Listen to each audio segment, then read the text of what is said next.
नमस्कार,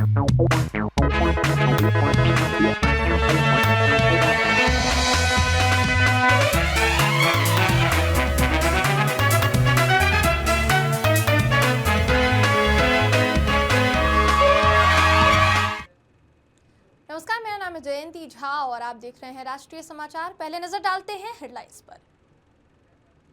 राष्ट्रपति द्रौपदी मुर्मू का विधानसभा में संबोधन। बोली, कल देश की बेटियों ने बताया हम किसी से कम नहीं। वर्ल्ड चैंपियन बनने पर दी बधाई। भारत नेपाल बॉर्डर 7 नवंबर तक सील। सांसद रवि किशन बोले, राहुल के हाथ जितनी मछली लगी है उससे कम ही वोट मिलेंगे। गोपाल मंडल के खिलाफ सीएम नीतीश का प्रचार। भागलपुर में बोले, पहले की सरकार ने कुछ नहीं किया, हमने कानून, शिक्षा, हर व्यवस्था सुधारी। केवटी में बीजेपी प्रत्याशी के समर्थन में योगी आदित्यनाथ की सभा। बोले, ये लोग राम विरोधी हैं। ट्रंप बोले, पाकिस्तान परमाणु परीक्षण कर रहा। रूस, चीन और कोरिया में भी टेस्टिंग। हमारे पास तो दुनिया को 150 बार उड़ाने लायक परमाणु बम। सूरत में साइबर क्राइम ब्रांच की एक बड़ी कार्यवाही में 800 करोड़ रुपए के मनी ट्रांजैक्शन का खुलासा हुआ है। कतारगाम क्षेत्र में 24 सितंबर को की गई रेड के बाद अब इस मामले में अहम खुलासे सामने आए हैं। हम इस मामले में आगे ज्यादा जानकारी के लिए जुड़ेंगे अपने संवाददाता अमित राजपूत से, मगर उससे पहले एक रिपोर्ट आपको दिखा देते हैं। वो रिपोर्ट देखिए। 800 करोड़ का साइबर जाल, गुजरात का ड्रैगन बना डिजिटल ठगी का किंगपिन।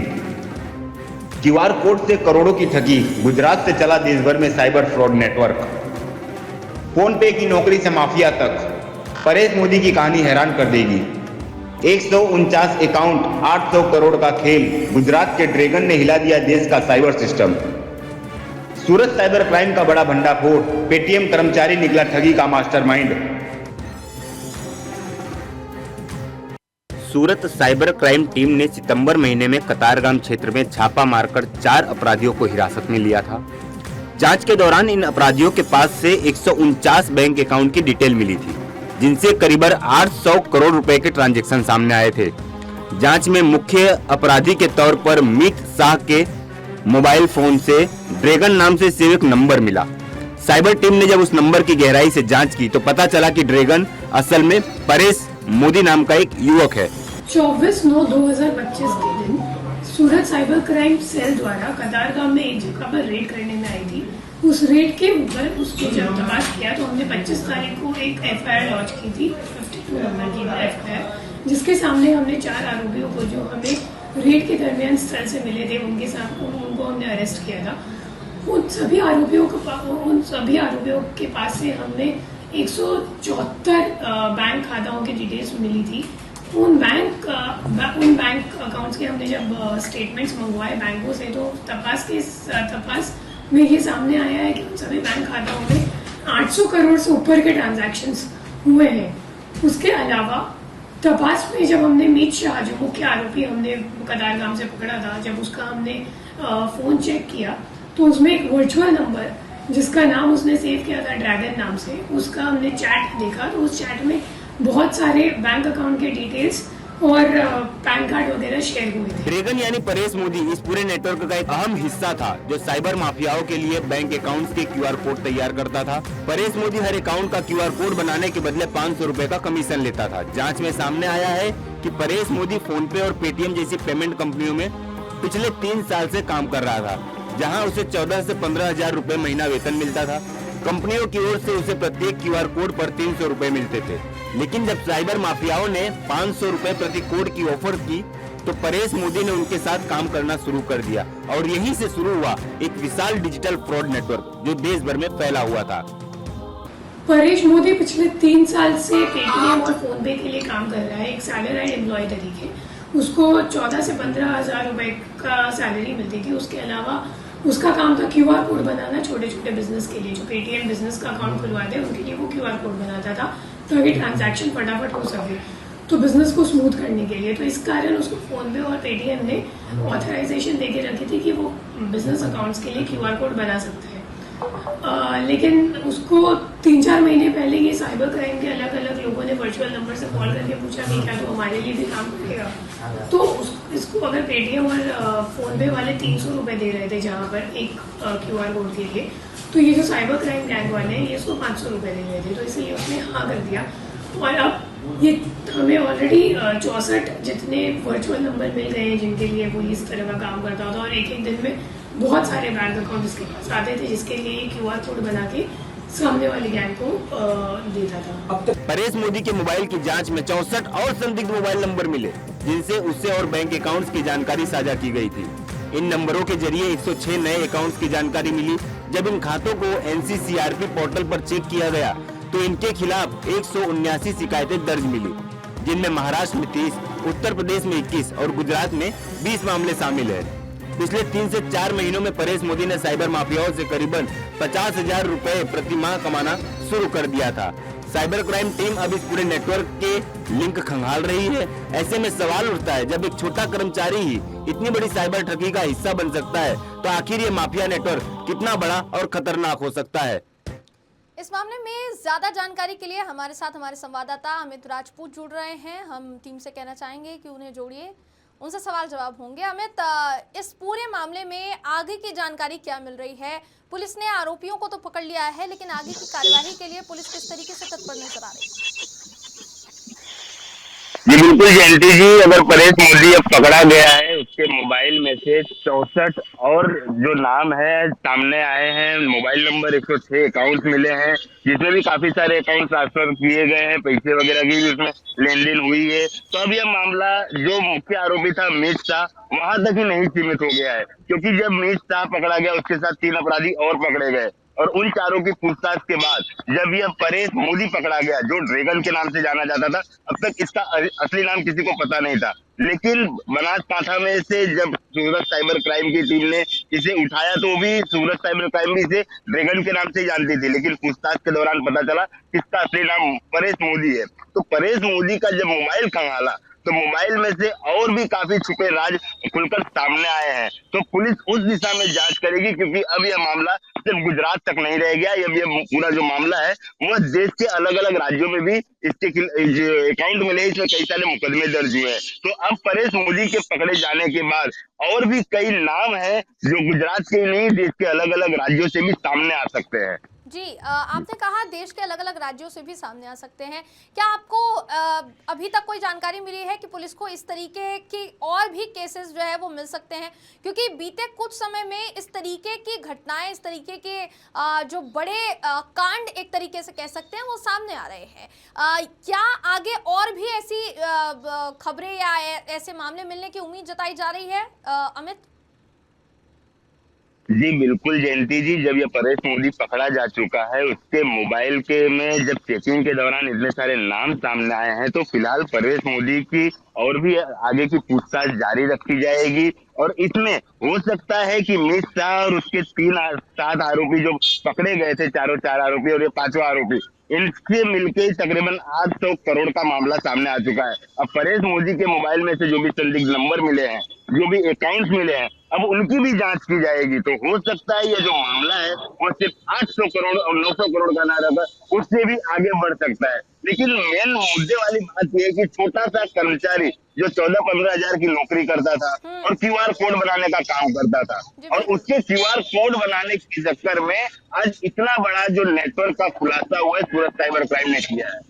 जी बिल्कुल अमित, बिल्कुल ये जो पूरा का पूरा भांडाफोड़ है, इसके लिए पुलिस की सराहना करनी होगी बेशक, क्योंकि इतने बड़े जानकारी सामने आना और इतनी बड़ी खबर सामने आना ये अपने आप में सराहनीय है, और पुलिस को इसके लिए सराहना जो है वो मिलनी चाहिए। अमित, बहुत बहुत शुक्रिया आपका हमारे साथ जुड़ने के लिए और इस खबर पर ज़्यादा जानकारी के लिए। उम्मीद है कि इस खबर पर आप नज़र बनाए रखेंगे ताकि हमारे दर्शकों को इससे रिलेटेड आगे भी जानकारी जो है वो मिलती रहे।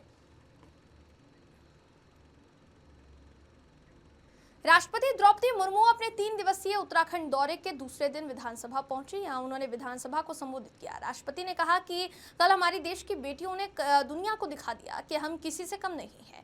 राष्ट्रपति ने महिला क्रिकेट टीम को वर्ल्ड चैंपियन बनने पर बधाई दी। इससे पहले उन्होंने कहा कि उत्तराखंड के कई जनसेवकों ने कई योगदान दिए हैं और जो हमारे बीच नहीं है उन्हें मैं नमन करती हूँ। जनता का विश्वास बना रहना चाहिए।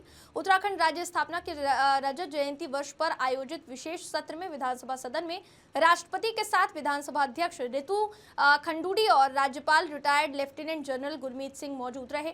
विधानसभा अध्यक्ष रितु खंडूड़ी ने कहा कि उत्तराखंड की महिलाओं ने राज्य आंदोलन में महत्वपूर्ण भूमिका निभाई है और आज आप यहां पहुंची, जो हमारे लिए गर्व की बात है। इसके बाद नेता प्रतिपक्ष यशपाल आर्या ने राष्ट्रपति का स्वागत किया। फिर सीएम पुष्कर सिंह धामी ने राष्ट्रपति के स्वागत में भाषण दिया। इसके बाद नेता प्रतिपक्ष, सीएम और राज्यपाल के भाषण के बाद राष्ट्रपति द्रौपदी मुर्मू का संबोधन शुरू किया गया।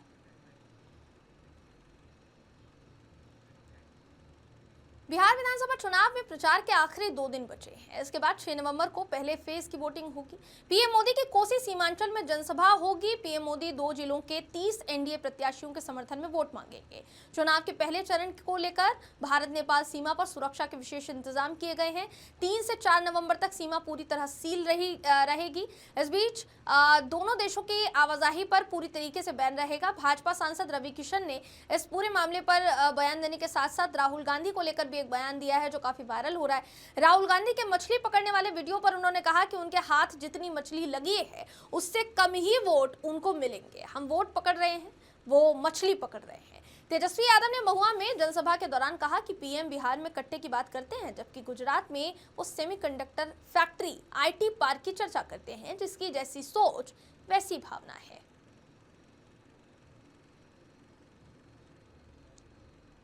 बिहार विधानसभा के लिए चुनाव प्रचार जोरों पर है। सीएम नीतीश कुमार की भागलपुर जिले में 3 चुनावी सभाएं हैं। गोपालपुर सीट के 3 टंगा में मुख्यमंत्री की पहली सभा की जाएगी। गोपालपुर में जदयू ने सिटिंग विधायक गोपाल मंडल का टिकट काटकर लोकसभा चुनाव के समय आरजेडी से जेडीयू में आए बुलो मंडल को उम्मीदवार बनाया है। सभा में नीतीश कुमार ने कहा कि पहले वाली स्थिति में बहुत बुरा हाल था। लोग शाम के बाद घर से बाहर नहीं निकलते थे। अब बच्चे हो, लड़के हो, लड़की हो, आराम से वो घूमते हैं। हम भी अपने इलाके में जाते थे तो देखते थे कि सब बंद रहता था। पहले फालतू सरकार थी, हिंदू मुस्लिम झगड़े होते थे, पढ़ाई की व्यवस्था नहीं थी, इलाज की व्यवस्था नहीं थी, सड़कें नहीं थी, बिजली नहीं थी। हमारी सरकार आई तो हमने सभी के हित में काम किया। 3 टंगा के बाद सीएम की कहलगांव के गोरढी में सभा हुई। इसके बाद तीसरी सभा सुल्तानगंज विधानसभा क्षेत्र के करहरिया स्थित देवी प्रसाद महतो उच्च स्कूल के मैदान में होगी।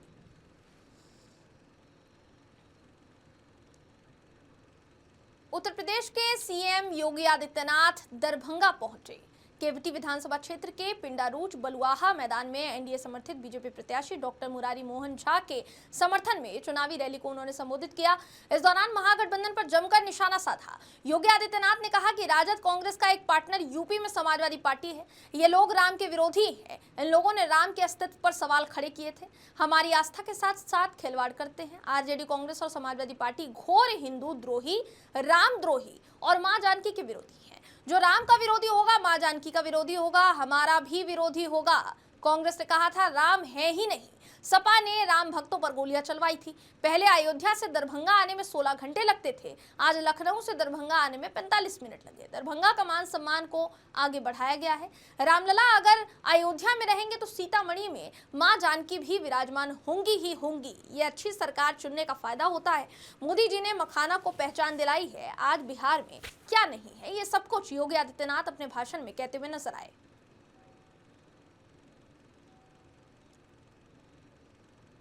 अमेरिकी राष्ट्रपति डोनाल्ड ट्रंप ने कहा कि पाकिस्तान परमाणु परीक्षण कर रहा है। अमेरिका को फिर से परमाणु परीक्षण शुरू करने की जरूरत है।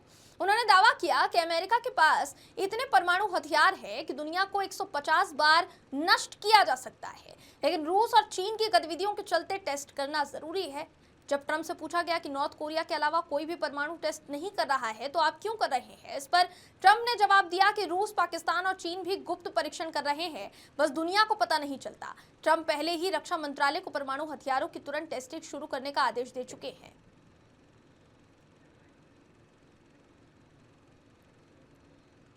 सूरत जिले के कोसांबा इलाके से खबर सामने आई है, जहां हाईवे किनारे ट्रॉली बैग से एक अज्ञात महिला का शव बरामद हुआ। इस खबर के फैलते ही इलाके में हड़कंप मच गया।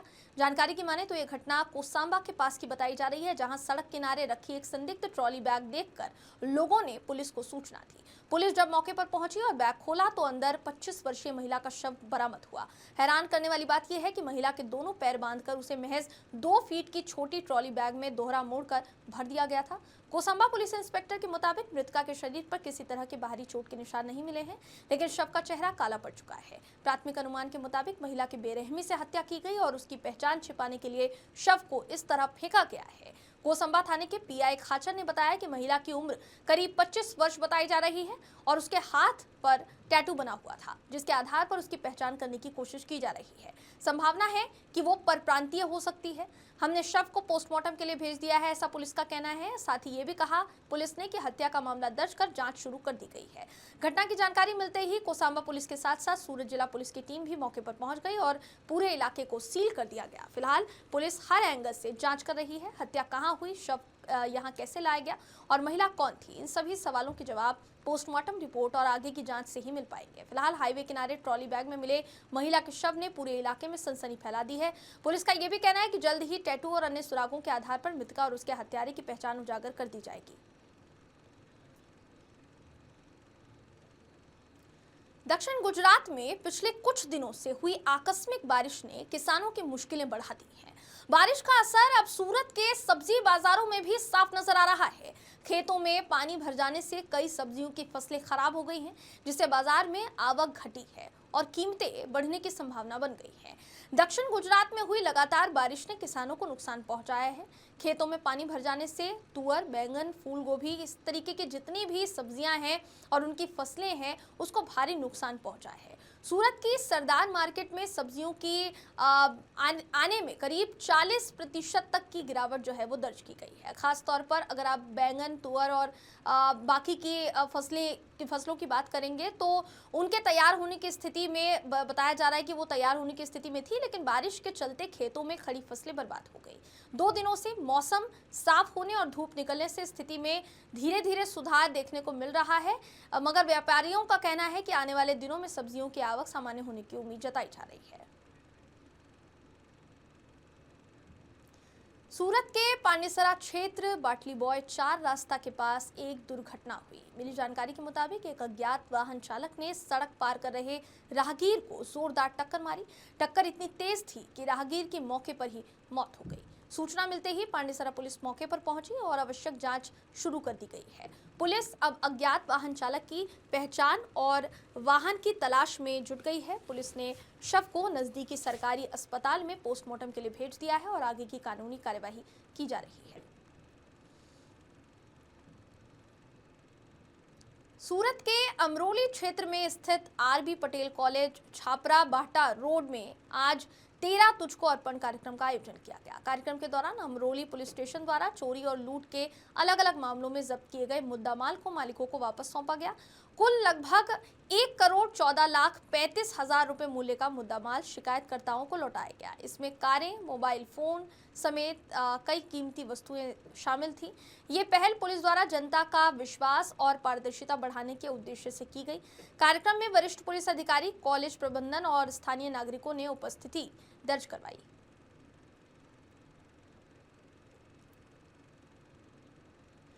सूरत में महिला गुन्हा प्रतिबंध शाखा और एंटी ह्यूमन ट्रैफिकिंग यूनिट की संयुक्त टीम ने एक बड़े देह व्यापार रैकेट का भांडाफोड़ किया है।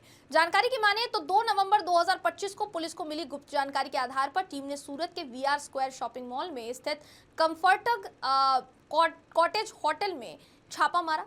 पुलिस जांच में सामने आया कि यहां दलाल रतन महादेव गयान उर्फ राजू द्वारा महिलाओं को बुलाकर होटल में ग्राहकों से वसूली की गई रकम में से हिस्सा लेकर खुद आर्थिक लाभ कमाया जाता था।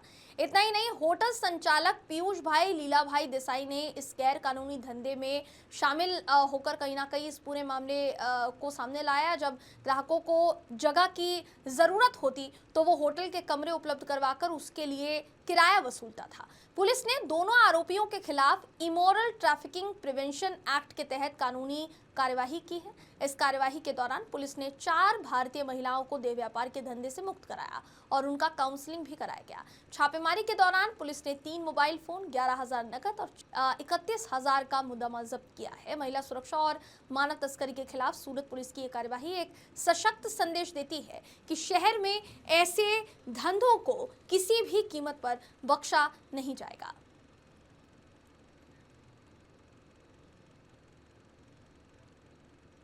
सूरत से चौंकाने वाली खबर सामने आई है। नाबालिग से बदसलूकी की कोशिश की गई और आरोपी गिरफ्तार हो गया है। सूरत के लालगेट इलाके में 17 वर्षीय किशोरी के साथ डराने धमकाने का मामला सामने आया है। आरोपी ने किशोरी को प्रेम प्रस्ताव ठुकराने पर चाकू जैसी चीज गले पर रखकर धमकी दी।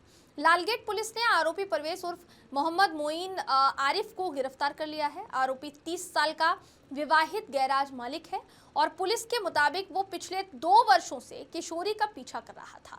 जानकारी की माने तो आरोपी लगातार किशोरी पर दबाव डाल रहा था कि वो उससे प्रेम संबंध बनाए और शादी के लिए राजी हो। विरोध करने पर उसने किशोरी के गले पर चाकू जैसा हथियार रखकर कहा कि अगर वो उसकी नहीं हुई तो उसकी तस्वीरें सोशल मीडिया पर वायरल कर देगा। किशोरी ने घटना की पूरी जानकारी अपने पिता को दी, जिसके बाद परिवार ने लालगेट थाने में शिकायत दर्ज कराई। शिकायत मिलते ही पुलिस ने आरोपी को हिरासत में ले लिया और उसके खिलाफ पॉक्सो एक्ट समेत कई गंभीर धाराओं में मामला दर्ज किया गया है। पुलिस अब ये भी जांच कर रही है कि परवेज के खिलाफ अन्य थानों में भी महिलाओं से छेड़छाड़ या धमकाने की कोशिश कोई शिकायतें दर्ज है या फिर नहीं है। फिलहाल आरोपी पुलिस की गिरफ्त में है और आगे की जांच जारी है।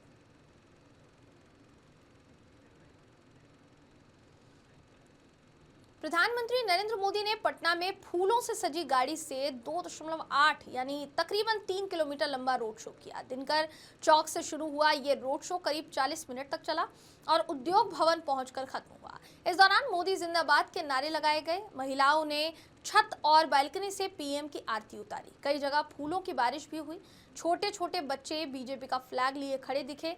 पीएम ने सिर झुकाकर अभिवादन भी किया। इसके बाद प्रधानमंत्री पटना साहिब गुरुद्वारे पहुंचे, जहां उन्होंने मत्था टेक कर कहीं ना कहीं माथा टेका और उसके बाद वो वहां से प्रस्थान किए।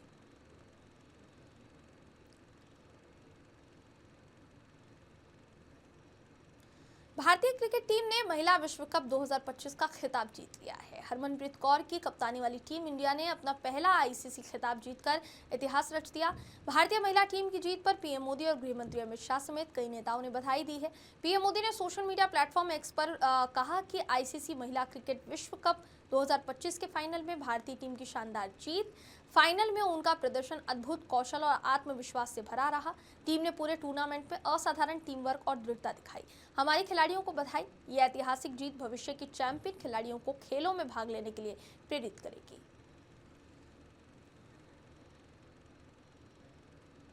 प्रवर्तन निदेशालय यानी ईडी ने अनिल अंबानी के रिलायंस ग्रुप से जुड़ी करीब 3084 करोड़ रुपए की संपत्तियों को अस्थायी तौर पर जब्त कर लिया है। यह कार्यवाही 31 अक्टूबर 2025 को पीएमएलए कानून के तहत की गई। जिन संपत्तियों को अटैच किया गया है उनमें मुंबई के बांद्रा स्थित पाली हिल वाला घर और दिल्ली का रिलायंस सेंटर शामिल है। इसके अलावा ईस्ट गोदावरी में कई जमीन, ऑफिस और फ्लैट को भी अटैच किया गया है। ईडी के जांच की माने तो रिलायंस होम फाइनेंस लिमिटेड और रिलायंस कमर्शियल फाइनेंस लिमिटेड ने जनता और बैंकों से लिए गए पैसे को गलत तरीके से इस्तेमाल किया। 2017-19 के बीच येस बैंक ने आरएचएफएल में लगभग 2,965 करोड़ रुपए और आरसीएफएल में 2,045 करोड़ रुपए निवेश किए थे।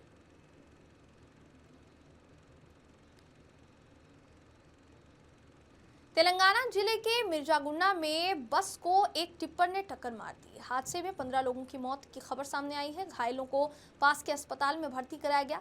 जानकारी की माने तो हादसा सुबह 5 बजे का बताया जा रहा है। कंकड़ से भरी लॉरी की टक्कर के बाद बस के ऊपर अंदर भी कंकड़ भर गया। स्थानीय पुलिस ने कहा कि रंगारेड्डी जिले के चेवेल्ला पुलिस स्टेशन की सीमा के अंतर्गत खानपुर गेट के पास एक एसआरटीसी बस और ट्रक के बीच सड़क दुर्घटना हुई।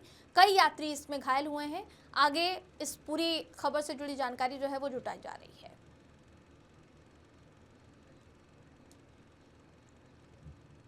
जामनगर के बहुचर्चित रडपरिया परिवार के 21 सदस्यों को सामूहिक आत्महत्या की धमकी मिलने का मामला सामने आया है। ये सामने आया है कि परिवार ने आईजी राव को शिकायत दी थी कि पुलिस कुख्यात जयेश पटेल के परिवार को गलत तरीके से परेशान कर रही है। याचिका के मुताबिक कार्यवाही न होने पर 31 अक्टूबर को 21 सदस्यों को आत्महत्या की धमकी दी गई थी। रणपरिया परिवार ने जेतपुर, कागवाड़, खोडलधाम में न्याय मिलने तक परिवार खोडलधाम में शरण लेगा। कुख्यात जयेश पटेल के खिलाफ जमीन घोटाला, हत्या, जबरन वसूली समेत कई अपराध दर्ज है। वकील किरीट जोशी की हत्या के बाद जयेश पटेल विदेश भाग गया था। जयेश फिलहाल लंदन में न्यायिक हिरासत में है। फिलहाल पुलिस ने राजनीतिक बहाने से जयेश के भाई धर्मेश के खिलाफ झूठा मामला दर्ज किया है और उसके माता-पिता और 9 अन्य लोगों को परेशान जो भी कर रहा है उसके खिलाफ भी शिकायत दर्ज करने का मामला जो है वो बताया जा रहा है कि सामने आया है। ये भी बताया जा रहा है कि पुलिस की तरफ से एक ठोस कार्यवाही की जा रही है और जैसे ही आगे की जानकारी सामने आएगी इस पूरी खबर पर वो भी अपडेट देते रहेंगे। ऑटो रिक्शा चालकों ने एयरपोर्ट परिसर में ऑटो रिक्शा के प्रवेश का विरोध किया। भारतीय हवाई अड्डा प्राधिकरण द्वारा हवाई अड्डे पर आने वाले वाहनों के लिए नई वाहन पार्किंग प्रबंधन प्रणाली की घोषणा के बाद रिक्शा चालकों का विरोध तूल पकड़ गया है। एयरपोर्ट अथॉरिटी ऑफ इंडिया की नई वाहन पार्किंग प्रबंधन प्रणाली की घोषणा की गई है, जिसमें बसों के लिए 170 रुपये, टेम्पो एसयूवी के लिए 60 रुपये और 2 पहिया वाहनों के लिए 10 रुपये होंगे। हालांकि ये दरें 30 मिनट के लिए हैं। अगर निजी पंजीकृत वाहन 8 मिनट के लिए पिकअप ड्रॉप के लिए आते हैं तो उन्हें कोई शुल्क नहीं देना पड़ेगा। इसलिए एयरपोर्ट पर सालों से कारोबार कर रहे ऑटो रिक्शा चालक इसका विरोध कर रहे हैं। वाहन पार्किंग के लिए ये व्यवस्था 2 नवंबर से लागू की जाएगी। इसलिए ऑटो रिक्शा चालकों ने आज विरोध प्रदर्शन किया और कहा कि 3 पहिया वाहनों यानी ऑटो रिक्शा के हवाई अड्डे में प्रवेश पर प्रतिबंध अनुचित है। राष्ट्रीय जनता दल के राष्ट्रीय अध्यक्ष लालू प्रसाद यादव और बिहार की पूर्व और पहली महिला मुख्यमंत्री राबड़ी देवी से दीघा की उम्मीदवार दिव्या गौतम ने मुलाकात की और उनसे दीघा में जीत का आशीर्वाद लिया। उनका वोट भी मांगा और कहा कि इस बार पूरे बिहार में महागठबंधन की लहर है और बदलाव तय है। महागठबंधन की सरकार बनने जा रही है। दीघा के मतदाताओं से अपील की उन्होंने कि 6 नवंबर को ईवीएम के सीरियल नंबर 1 पर 3 तारों वाले झंडे छाप पर बटन दबाकर बिहार में तेजस्वी यादव के नेतृत्व में महागठबंधन की सरकार बनाने की गारंटी लें।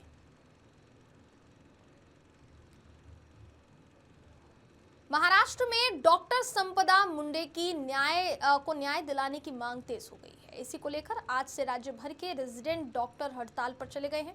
इसी पहल में महाराष्ट्र के छत्रपति संभाजीनगर के सरकारी मेडिकल कॉलेज और अस्पताल में भी रेजिडेंट डॉक्टर्स ने इमरजेंसी विभाग के बाहर प्रदर्शन किया और ओपीडी सेवाएं ठप रहीं।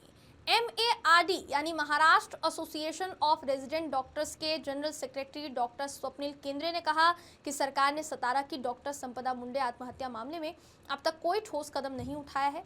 डॉक्टर्स ने सरकार को 48 घंटे का अल्टीमेटम दिया है। अगर कार्यवाही नहीं हुई तो IOPD और इमरजेंसी सेवाएं बंद कर दी जाएगी। साथ ही MARD की वाइस प्रेसिडेंट डॉक्टर श्रावणी कदरे ने कहा कि जब तक डॉक्टर संपदा मुंडे को न्याय नहीं मिलता और महिला डॉक्टर्स की सुरक्षा के लिए प्रोटेक्शन एक्ट लागू नहीं होता तब तक आंदोलन जारी रहेगा।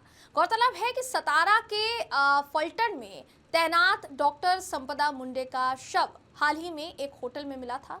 सुसाइड नोट में उन्होंने एक पुलिस अधिकारी समेत कुछ लोगों पर उत्पीड़न का आरोप लगाया था। अब डॉक्टर समुदाय एकजुट होकर न्याय और सुरक्षा की मांग कर रहा है। जानकारी की माने तो महाराष्ट्र के सभी सरकारी अस्पतालों में रेजिडेंट डॉक्टर्स हड़ताल पर हैं। सातारा जिले में डॉक्टर की आत्महत्या मामले ने राज्य भर के डॉक्टर्स में गुस्सा भड़का दिया है। डॉक्टर्स की मांग है कि इस मामले की जांच रिटायर्ड जज की निगरानी में SIT बनाकर की जाए। पीड़ित परिवार को न्याय मिले, परिवार के एक सदस्य को सरकारी नौकरी दी जाए और राज्य में ऐसी घटनाएं दोबारा न हो, इसके लिए सरकार ठोस कदम उठाए। प्राप्त जानकारी की माने तो राज्य भर के लगभग 30,000 डॉक्टर्स हड़ताल में शामिल हुए। इस दौरान OPD सेवाएं बंद रही और एडमिट पेशेंट्स का इलाज और इमरजेंसी सेवाएं जारी रहेंगी। अब वक्त है एक ब्रेक का, मिलते हैं ब्रेक के बाद।